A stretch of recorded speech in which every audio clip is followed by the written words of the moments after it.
ये बात आज से लगभग 30 वर्ष पहले की है। राजस्थान के एक छोटे से गांव में पला बढ़ा मैं तंत्र साधना के गूढ़ रहस्यों की खोज में निकला था। मेरी जिज्ञासा ने मुझे कामाख्या मंदिर तक ला खड़ा किया, जो तंत्र विद्या के लिए जग प्रसिद्ध है।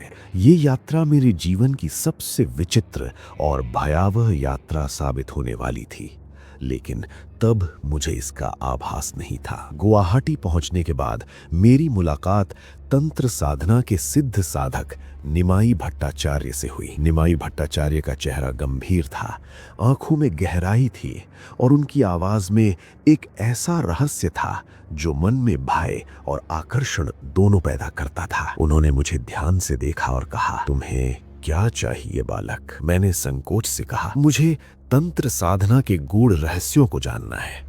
कोई ऐसा साधक या साधिका जो मुझे सही मार्ग दिखा सके। उन्होंने कुछ क्षण चुप्पी साधी, फिर गंभीर स्वर में बोले, तुम्हें रोहिणी के बारे में पता है? रोहिणी? मैंने हैरानी से पूछा। हाँ, वो एक साधिका है जिसने शव साधना जैसी दुर्लभ साधना की है। वो पागल होने का दिखावा करती है ताकि लोग उससे दूर रहें, लेकिन सावधान रहना, वो साधारण नहीं है।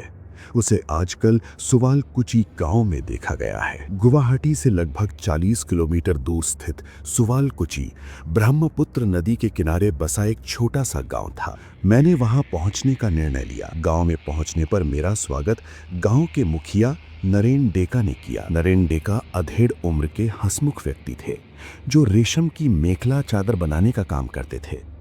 उन्होंने मुझे अपने घर में एक कमरा दिया और मुझे आराम करने के लिए कहा। रात के भोजन के बाद मैंने नरेन डेका से पगली के बारे में पूछा। वे गंभीर हो गए और बोले, तुम्हें वहां नहीं जाना चाहिए। वो औरत खतरनाक है। लोग कहते हैं कि वो शमशान में रहती है और जो भी उसके पास जाता है उसे गालियां देती है और मारने दौड़ती है। मैंने दृढ़ता से कहा, मैं उसे देखना चाहता हूं। नरेन डेका ने गहरी सांस ली और कहा, अगर तुम्हें कुछ हुआ तो मैं जिम्मेदार नहीं हूंगा। अगले दिन दोपहर को मैं शमशान की ओर रवाना हुआ। जैसे ही मैं वहां पहुंचा, आसमान अचानक काले बादलों से भर गया। तेज हवाएं चलने लगी, बिजली चमकने लगी और बारिश की बौछारें गिरने लगी। शमशान का दृश्य भयावह था। चारों ओर सन्नाटा पसरा था, बस बारिश और हवाओं की आवाज सुनाई दे रही थी। तभी मेरी नजर शिव मंदिर के चबूतरे पर पड़ी। वहां एक फटे पुराने कपड़े पहने हुई औरत लेटी थी। उसके बाल बिखरे हुए थे, आंखों में एक पागलपन भरा हुआ था। जैसे ही उसने मुझे देखा, वह उठ बैठी और चिल्लाई, कौन है तू? यहाँ क्यों आया है? क्या तुझे अपनी जान प्यारी नहीं? मैंने हिम्मत जुटाकर कहा, मैं आपसे कुछ बात करना चाहता हूँ। उसने गुस्से से चिल्लाकर कहा, भाग यहाँ से वरना जान से मार दूंगी। फिर वो एक मोटी लकड़ी उठाकर मेरी ओर दौड़ी। मैं डर के मारे भागने लगा, लेकिन बारिश के कारण मैं कीचड़ में फिसल कर गिर पड़ा। घुटने से खून बहने लगा। तभी वो औरत मेरे पास आ गई। उसकी आंखों में गुस्से के साथ साथ एक अजीब सी चमक थी। मैं किसी तरह उठकर वहां से भागा और सीधे मुखिया के घर पहुंचा। मुखिया नरेन डेका ने मुझे देखा तो सब समझ गए और कहा, मैंने पहले ही कहा था, वो पागल औरत खतरनाक है। क्या हुआ तुम्हें? उन्होंने मेरे घाव को देखा और तुरंत एक जड़ी बूटी पीसकर मेरे घाव पर लगाई। मैंने एक गहरी सांस ली और कहा, वो साधारण नहीं है, उसकी आंखों में कुछ अलग ही था। मुखिया ने गंभीरता से कहा, तुम्हें अब आराम करना चाहिए, बाकी बातें सुबह करेंगे। रात को जब मैं सोने गया तो मेरे मन में कई सवाल थे। क्या वो सच में कोई तांत्रिक थी या वो केवल एक पागल औरत थी? रात में मुझे एक विचित्र स्वप्न आया।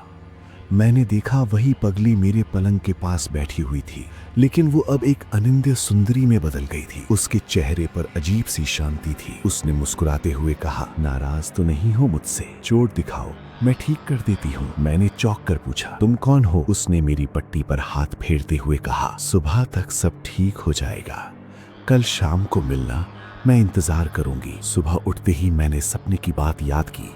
स्नान करने से पहले पट्टी हटाई तो देखा कि घाव पूरी तरह से ठीक हो चुका था। मैंने आश्चर्य से चीखते हुए मुखिया को बुलाया। जब मैंने उन्हें घाव दिखाया तो उनके चेहरे पर अविश्वास था। यह असंभव है, उन्होंने कहा। लेकिन यह सच है, मैंने उत्तर दिया।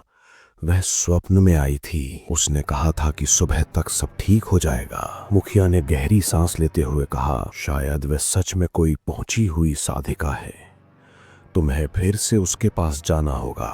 मैंने तय कर लिया था कि उस रहस्यमयी औरत से एक बार फिर मिलूंगा, चाहे इसके लिए मुझे किसी भी डर का सामना करना पड़े। शाम का समय हो चला था।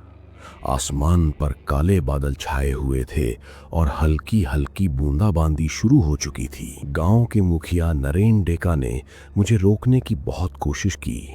उन्होंने कहा, तुम्हें नहीं जाना चाहिए, वह पगली खतरनाक है, तुम्हें कुछ भी हो सकता है। लेकिन मेरा मन अब किसी चेतावनी को सुनने के लिए तैयार नहीं था। मेरे भीतर एक अनजानी जिज्ञासा जाग उठी थी जो मुझे हर डर से परे ले जा रही थी। मैं अकेला शमशान की ओर चल पड़ा। शमशान में घुसते ही अजीब सी ठंडी हवा ने मुझे घेर लिया। चारों तरफ घना अंधेरा था। दूर कहीं उल्लू की आवाज सुनाई दी और हवा में सड़ी गली लकड़ियों की दुर्गंध फैली हुई थी। शिव मंदिर के चबूतरे पर वही पगली बैठी थी। उसके बाल बिखरे हुए थे, आंखों में वही अजीब सी चमक थी। जैसे ही उसने मुझे देखा, वह फिर से चिल्लाने लगी, फिर आ गया पगले, जान प्यारी नहीं तुझे? मैंने कांपते हुए कहा, मुझे आपसे कुछ सीखना है। वह अचानक शांत हो गई। उसकी आंखों में एक नरमी आ गई और उसने मुझे अपने पास बुलाया। उसके स्वर में अब गालियों की जगह दयालुता थी। उसने मेरा सिर अपने हाथों से छुआ और कहा, बोल क्या चाहिए? मैंने हिम्मत जुटाकर कहा, मुझे परकाया प्रवेश की सिद्धि के बारे में जानना है। वह मुस्कुराई, लेकिन उस मुस्कान में उपहास था। तू बच्चा है, नादान, तुझे परकाया प्रवेश चाहिए? जानता भी है ये कितनी कठिन साधना है। मैंने दृढ़ता से कहा, मुझे सीखना है। वो गंभीर हो गई और बोली, परकाया प्रवेश आसान नहीं है। इसके लिए साधक को अपनी आत्मा छोड़नी होती है और किसी मृत शरीर में प्रवेश करना पड़ता है। इसके लिए काली रात में शव साधना करनी होती है। जो भी इस साधना में विफल होता है, उसकी आत्मा भटक जाती है। ये साधना सिद्धि केवल उन्हीं को मिलती है जो मृत्यु से भय नहीं खाते। उसने अपनी आंखें बंद की और बोली, तुझे मृत्यु का भय नहीं है? मैंने कहा, नहीं।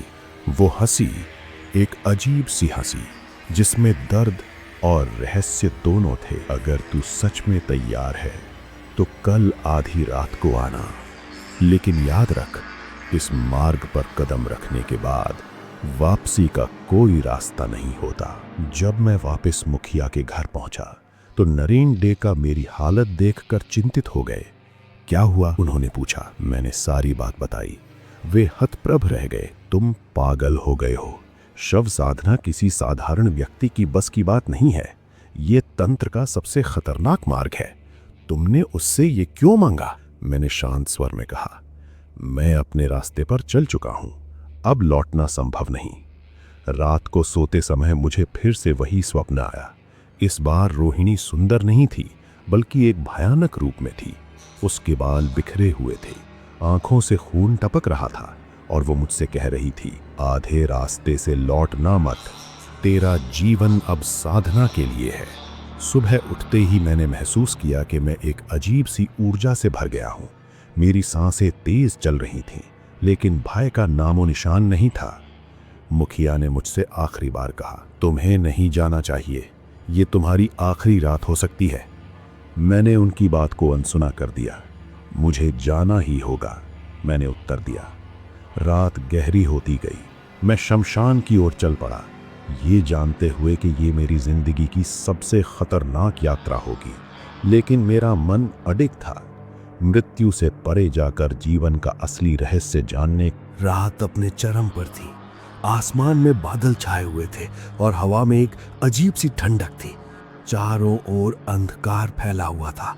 शमशान का माहौल भयावह था, लेकिन मेरा हृदय किसी अनजान आकर्षण से खींचा जा रहा था। जैसे ही मैंने शमशान के चबूतरे पर कदम रखा, वहां पहले से ही रोहिणी खड़ी थी। उसकी आंखों में वही अजीब सी चमक थी, जो मानो मेरी आत्मा को भेद रही हो। वो शांत खड़ी थी, मानो मुझे देखने के लिए ही इंतजार कर रही हो। तो आ गया तू? उसने हल्की हंसी के साथ कहा। मैं तैयार हूं, मैंने दृढ़ स्वर में उत्तर दिया। उसने आंखें बंद की और धीरे धीरे एक गूढ़ मंत्र का जाप करने लगी। उसकी आवाज धीरे धीरे गहरी होती गई और अचानक चारों ओर तेज हवाएं चलने लगी। हवा इतनी प्रबल थी कि मुझे अपनी जगह पर खड़ा रहना भी मुश्किल हो रहा था। तभी मैंने देखा, मेरे सामने अचानक एक चिता जल उठी। जलती हुई लकड़ियों से लपटें उठ रही थी और उसकी गर्मी मेरे चेहरे तक महसूस हो रही थी। रोहिणी ने अपनी आंखें खोलकर मुझसे कहा, ये तंत्र की पहली परीक्षा है। इस चिता के पास जाने का साहस कर सको तो तुम आगे बढ़ सकते हो, लेकिन याद रखना, अगर डर गए तो तुझे कभी पीछे मुड़ने का मौका नहीं मिलेगा। मैंने कुछ क्षण के लिए चिता को देखा। जलती हुई आग की लपटें मानो मुझे अपने भीतर समेट लेने को आतुर थीं। मेरा मन भय और साहस के बीच झूल रहा था, लेकिन मैंने खुद को संभाला और कहा, मैं डरता नहीं, और धीरे धीरे चिता की ओर बढ़ने लगा। चिता से निकलती लपटें और धुआं मेरे चारों ओर फैल गए। ऐसा लगा जैसे वे मुझे निगल जाना चाहती हैं। हर कदम पर मुझे लगा कि मैं जल जाऊंगा, लेकिन मैं रुका नहीं। जैसे ही मैं चिता के बिल्कुल करीब पहुंचा, अचानक आग की लपटें शांत हो गईं। वहां केवल राख बची थी। रोहिणी ने मेरे साहस को देखकर सिर हिलाया और कहा, अच्छा, तुझ में हिम्मत है, लेकिन ये तो केवल शुरुआत थी। तंत्र का मार्ग आसान नहीं होता, आगे की परीक्षा उससे भी कठिन होगी। मैंने राहत की सांस ली, लेकिन रोहिणी ने तुरंत कहा, अब दूसरी परीक्षा के लिए तैयार हो जा। तुझे यहाँ से आगे जाना होगा, जहाँ अंधेरे में तंत्र के और भी भयावह रूप तेरा इंतजार कर रहे हैं। क्या करना होगा? मैंने पूछा। अभी तू केवल सुन। वहाँ एक पुराना कुआं है जहाँ एक अनिंद सुंदरी यक्षिणी का निवास है। तुझे उस कुएं में उतरकर उसके प्रकोप का सामना करना होगा, लेकिन ध्यान रहे, यदि तेरा मन विचलित हुआ तो तू वापस नहीं आ सकेगा। शमशान में फैला अंधेरा और घना हो गया था। हवा में गूंजते हुए अजीब अजीब सी आवाजें सुनाई देने लगी। ऐसा लग रहा था मानो कोई अदृश्य शक्ति मेरे हर कदम को देख रही हो। मैंने अपने भीतर के डर को दबाया और रोहिणी के पीछे पीछे चल पड़ा। कुछ दूरी पर हमें एक पुराना गहरा कुआं दिखाई दिया। कुएं से ठंडी हवा के झोंके आ रहे थे जो मेरी हड्डियों तक को कंपा रहे थे। रोहिणी ने कुएं की ओर इशारा करते हुए कहा, ये रही तेरी अगली परीक्षा। इस कुएं में उतर और यक्षिणी का सामना कर। मैंने कुएं के अंदर झांका। अंदर घोर अंधकार था। मुझे कुछ भी दिखाई नहीं दिया, लेकिन रोहिणी की आंखों में कोई दया नहीं थी। उसने कहा, याद रख, तंत्र साधना में डर की कोई जगह नहीं है। अब तुझे अपनी आत्मा को मजबूत करना होगा। मैंने अपने भीतर की हिम्मत को समेटा और कुएं की ओर कदम बढ़ा दिए। जैसे ही मैं कुएं में उतरने लगा, चारों ओर से एक भयानक गर्जना हुई, जैसे कोई तूफान कुएं के अंदर जाग गया हो। मेरी सांसें तेज हो गईं, लेकिन मैं रुका नहीं। कुएं में उतरते ही चारों ओर घना अंधकार छा गया। मैंने महसूस किया कि हवा और भी ठंडी हो गई है। अचानक मुझे किसी ने पीछे से धक्का दिया और मैं गिर पड़ा। मेरे कानों में रोहिणी की आवाज गूंज रही थी, तू अब तंत्र के मार्ग पर है, डर मत, आगे बढ़ता जा। अंधेरे में मुझे केवल अपनी हिम्मत का सहारा था। मैंने कदम बढ़ाए और एक अजीब सी शक्ति ने मुझे भीतर तक कंपा दिया। क्या मैं इस परीक्षा को पार कर पाऊंगा? यह प्रश्न मेरे मन में गूंज रहा था, लेकिन जवाब मुझे खुद ही खोजना था। मैंने देखा कि मेरे आसपास कहीं कुएं का नामो निशान नहीं था। मैंने अपने आप को उसी शमशान में पाया। चारों ओर अंधेरा छाया हुआ था। हवा अब भी ठंडी और सिहरन पैदा करने वाली थी। चिता की बुझी हुई राख से धुआं अब भी उठ रहा था। मुझे नहीं पता कि मैं कितनी देर बेहोश पड़ा रहा। जब मेरी आंखें खुली तो चारों ओर एक गहरी खामोशी थी। सिर भारी लग रहा था और शरीर में कमजोरी महसूस हो रही थी। मैंने देखा कि रोहिणी पास ही खड़ी थी। उसके चेहरे पर वही रहस्यमयी मुस्कान थी, लेकिन उसकी आंखों में अब कोई कठोरता नहीं थी, बल्कि एक अजीब सा अपनापन था। उसने धीरे से कहा, तूने पहली परीक्षा पार कर ली है, लेकिन असली परीक्षा अभी बाकी है। तंत्र का मार्ग मृत्यु के भय से होकर गुजरता है। तुझे अब स्वयं मृत्यु का सामना करना होगा। मैंने उठने की कोशिश की, लेकिन पैर जैसे जमीन से चिपक गए थे। रोहिणी ने मुझे सहारा दिया और कहा, तू सोच रहा होगा कि ये सब किस लिए? तंत्र साधना केवल ज्ञान पाने का मार्ग नहीं है, ये स्वयं के भीतर के भय को समाप्त करने का मार्ग है। अब तुझे अपने सबसे बड़े भाई से सामना करना होगा। मैंने थोड़ा हिचकते हुए पूछा, कैसी परीक्षा?" वो गंभीर स्वर में बोली, "मृत्यु की परीक्षा। तुझे स्वयं को मरता हुआ देखना होगा। अगर तू इस परीक्षा में सफल हुआ तो तंत्र की अगली सिद्धि तुझे प्राप्त होगी।" रोहिणी ने मुझे वहीं एक चिता के पास बैठने को कहा। उसने कुछ अजीब से मंत्र पढ़ने शुरू किए। उसकी आवाज गूंजने लगी और मैं महसूस कर सकता था कि आसपास की ऊर्जा बदल रही है। हवा में ठंडक और बढ़ गई थी। अचानक मैंने देखा कि चिता की राख से एक धुंधली आकृति उभरने लगी। वो आकृति धीरे धीरे स्पष्ट हो रही थी। मुझे समझ नहीं आ रहा था कि ये क्या हो रहा है। मेरी धड़कनें तेज हो गईं। वो आकृति मेरी ही परछाई जैसी लग रही थी। फिर अचानक वो आकृति मेरी ओर बढ़ने लगी। मेरी सांस अटक गई। आकृति ने जैसे ही मेरे पास आकर मुझे छुआ, मेरा शरीर जड़ हो गया। मैंने अपने आप को गिरता हुआ महसूस किया। मेरा शरीर हल्का हो गया था, जैसे आत्मा शरीर से बाहर निकल रही हो। मुझे लगा कि मैं सचमुच मर रहा हूं। आंखों के सामने अंधेरा छाने लगा। तभी मैंने सुना, रोहिणी कह रही थी, "डर मत, ये मृत्यु नहीं, ये केवल एक भ्रम है। तुझे इसे पार करना होगा।" मैंने अपनी आंखें बंद कर लीं और धीरे धीरे सांसों को नियंत्रित करने लगा। मुझे याद आया कि तंत्र में कहा जाता है कि मृत्यु केवल एक द्वार है जो हमें वास्तविक ज्ञान तक पहुंचाता है। मैंने अपनी भयभीत होती हुई आत्मा को शांत करने की कोशिश की। कुछ देर बाद मुझे लगा कि मैं फिर से अपने शरीर में लौट आया हूं। आंखें खोली तो देखा कि रोहिणी मेरे सामने बैठी थी। उसकी आंखों में अब गर्व था। उसने कहा, "तूने मृत्यु के भय को पार कर लिया है। अब तुझे तंत्र साधना का पहला पाठ मिल गया है, मृत्यु से परे जाने का ज्ञान।" मैंने सिर झुकाकर कहा, "मैंने अब जाना कि मृत्यु केवल एक भ्रम है और जीवन की वास्तविकता उससे परे है।" रोहिणी ने सिर हिलाते हुए कहा, "तूने सही समझा, लेकिन ये तो केवल शुरुआत है। तंत्र का मार्ग लंबा और कठिन है। तुझे आगे और भी कठिन परीक्षाओं से गुजरना होगा।" मैंने महसूस किया कि मेरा मन अब पहले से कहीं अधिक शांत था। डर जैसे कहीं दूर चला गया था। मैंने रोहिणी से पूछा, "अब आगे क्या?" वो मुस्कुराई और बोली, "आगे तुझे आत्मा की गहराइयों में उतरना होगा। पर काया प्रवेश की सिद्धि तुझे तभी मिलेगी जब तू अपनी आत्मा को पूरी तरह से जान पाएगा।" मैंने दृढ़ निश्चय के साथ कहा, "मैं तैयार हूं।" रोहिणी ने कहा, "तो फिर कल रात से दूसरी साधना शुरू होगी। याद रख, तंत्र का मार्ग उन लोगों के लिए नहीं जो डर से पीछे हट जाए। जो मृत्यु को हरा सकता है वो तंत्र के हर रहस्य को जान सकता है।" शमशान की उस रात ने मेरी पूरी दुनिया बदल दी थी। मृत्यु का सामना कर मैंने जाना कि जीवन और मृत्यु के बीच की सीमा केवल हमारी सोच में है। अब मैं उस अज्ञात राह पर था जहां से लौटने का कोई मार्ग नहीं था। मैंने अपने आप को एक गुफा के भीतर पाया जहां हल्की धवल ज्योत्सना फैली हुई थी। गुफा के भीतर एक गहरा सन्नाटा था। सामने शव आरूढ़ा काली की एक आदमकद प्रतिमा थी जिसके नीचे चौमुखा दीपक जल रहा था। दीवारों पर टिमटिमाती हुई दिए की लौ की छाया अजीबो गरीब आकृतियां बना रही थी। रोहिणी ने मुझे बड़े ध्यान से देखा, जैसे मेरे मन की भीतर छिपी हर भावना को भांप रही हो। उसकी आंखों में अब कठोरता नहीं बल्कि गहरी गंभीरता थी। उसने कहा, "तंत्र का ये अंतिम पाठ सबसे कठिन है। पराकाया प्रवेश साधारण मानव के लिए असंभव है, लेकिन अब तुम साधारण नहीं रहे।" मैंने खुद को संभाला और पूछा, "मुझे क्या करना होगा?"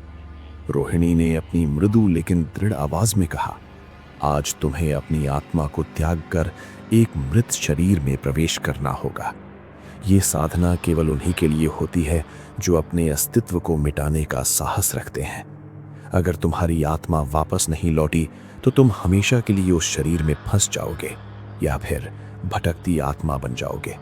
क्या तुम तैयार हो?" मैंने गहरी सांस ली। भय कहीं भीतर हलचल कर रहा था, लेकिन मेरे भीतर ज्ञान की प्यास उससे अधिक प्रबल थी। "हाँ," मैंने कहा, "मैं तैयार हूं।" रोहिणी ने अपने झोले से एक छोटी सी ताम्र की थाली निकाली जिसमें चंदन, कुमकुम, मानव कपाल और कुछ अज्ञात जड़ी बूटियां रखी थीं। उसने उन सभी को मिलाकर मेरे माथे पर एक त्रिशूल का चिन्ह बनाया और एक माला मेरे गले में डाल दी। माला के साथ ही वातावरण में एक अजीब सी ऊर्जा फैल गई। ऐसा लगा जैसे हवा भारी हो गई हो। उसने एक मृत शरीर की ओर इशारा किया जो गुफा के दूसरे छोर पर पड़ा हुआ था। वो एक अधेड़ उम्र का पुरुष था जिसके चेहरे पर एक शांति थी, जैसे वो सो रहा हो। रोहिणी ने कहा, ये तुम्हारा माध्यम बनेगा। तुम्हें इस शरीर में अपनी आत्मा भेजनी होगी। मैं उस शरीर के पास जाकर बैठ गया। रोहिणी ने एक मंत्र उच्चारण शुरू किया और उसने मुझे भी उस मंत्र को दोहराने को कहा।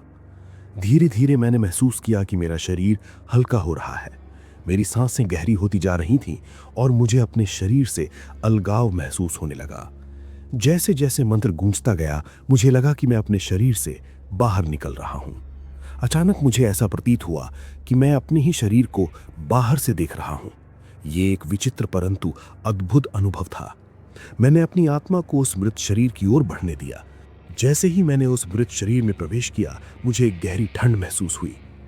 मेरी आंखें खुलीं, लेकिन वे अब उस नए शरीर की थीं। मैंने अपने हाथों को देखा, वे भारी लग रहे थे और मांसपेशियां अजीब सी लगीं। रोहिणी ने पास आकर कहा, तुमने परकाया प्रवेश कर लिया है। अब ध्यान रखना, तुम्हें 1 घंटे के भीतर अपने मूल शरीर में वापस आना होगा, नहीं तो तुम्हारी आत्मा इस शरीर में स्थायी रूप से फंस जाएगी। मुझे हर क्षण एक विचित्र भय का अनुभव हो रहा था। अचानक ही मेरे मन में बेचैनी बढ़ने लगी। ये शरीर मेरा नहीं था। ये एहसास मुझे असहज कर रहा था। मैंने अपने मूल शरीर की ओर देखा जो गुफा के बीच में निर्जीव पड़ा था।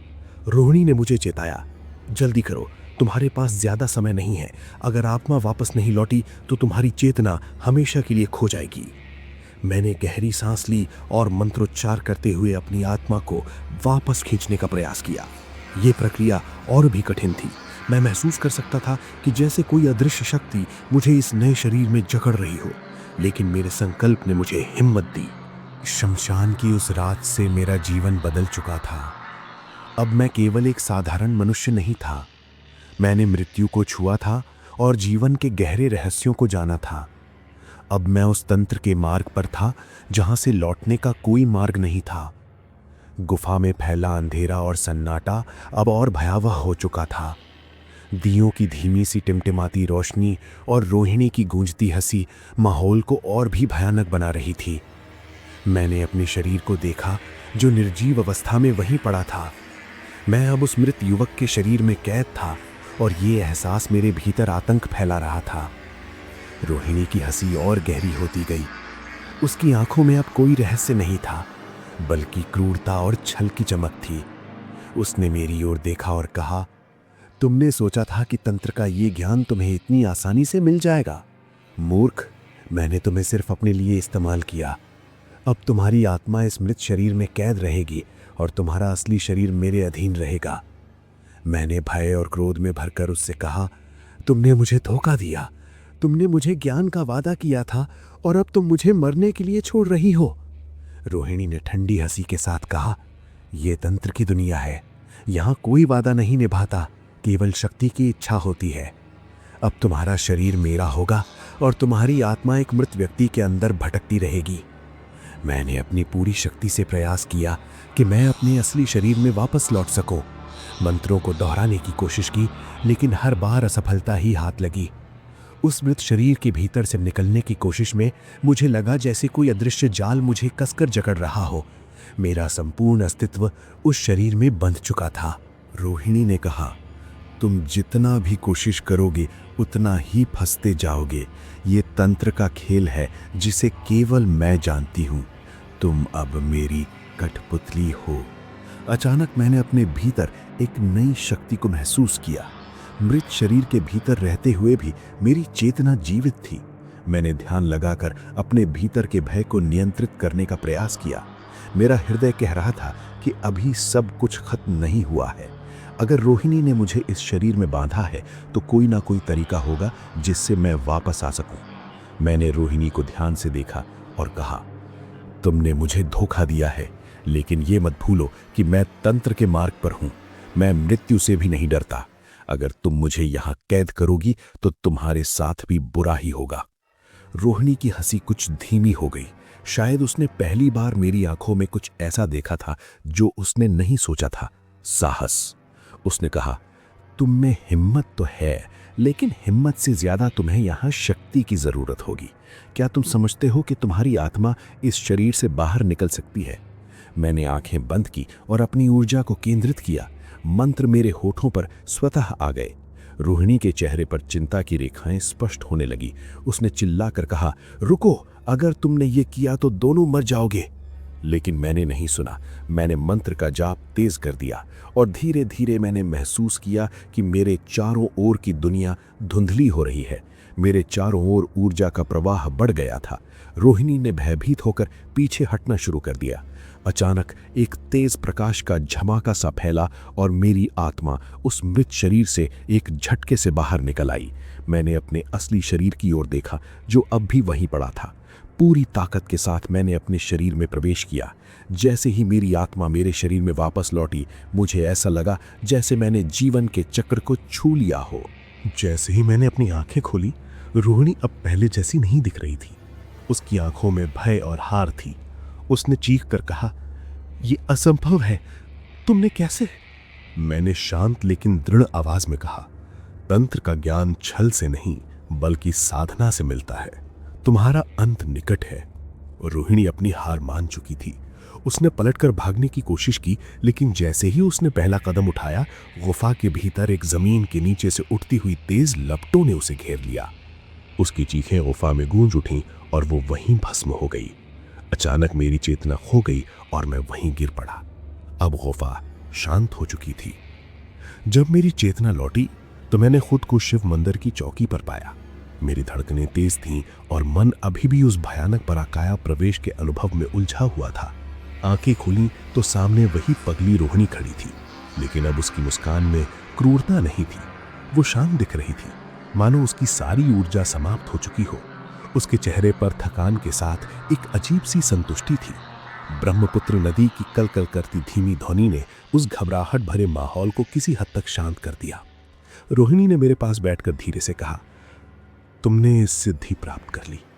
तुम्हें मृत्यु का अनुभव हुआ, लेकिन तुमने डर के आगे हार नहीं मानी। यही तुम्हारी विजय है।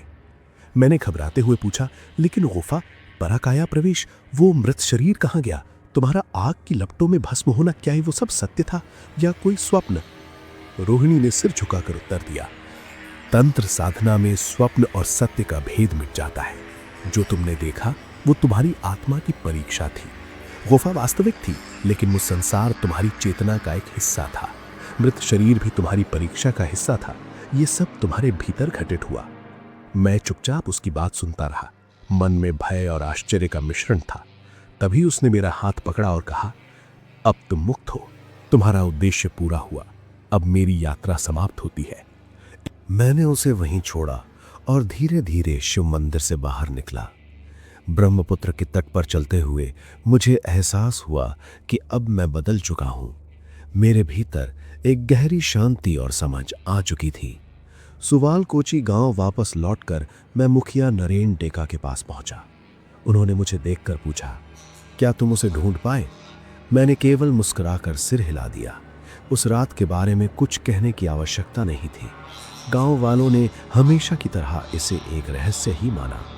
मैंने जाना कि तंत्र साधना का अर्थ केवल सिद्धियां पाना नहीं है, बल्कि अपने भीतर के डर, मोह और अज्ञान को त्यागना है। रोहिणी ने अपनी अंतिम परीक्षा में मुझे वही सिखाया था।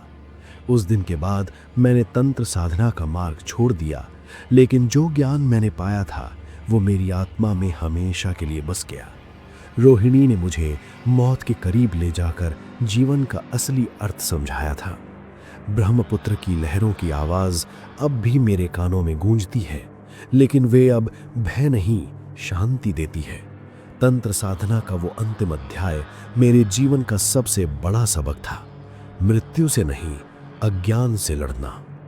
अगर आपको ये कहानी सच में डरावनी लगी तो सोचिए, जो मेरे साथ हुआ वो सिर्फ एक कहानी नहीं थी। अगर आप ऐसी ही सच्ची और रहस्यमयी कहानियां सुनना चाहते हैं तो चैनल को सब्सक्राइब जरूर करें, क्योंकि यहाँ हम सुनाते हैं ऐसी सच्ची और रहस्यमयी घटनाएं जो शायद आपके साथ भी कभी हो सकती हैं। और हाँ, अगर आपने भी कभी कोई अजीब या डरावनी घटना महसूस की है तो उसे कमेंट में ज़रूर लिखें। हो सकता है आपकी कहानी अगली वीडियो में सुनाई जाए। मिलते हैं अगली कहानी में एक और सच्ची और डरावनी घटना के साथ।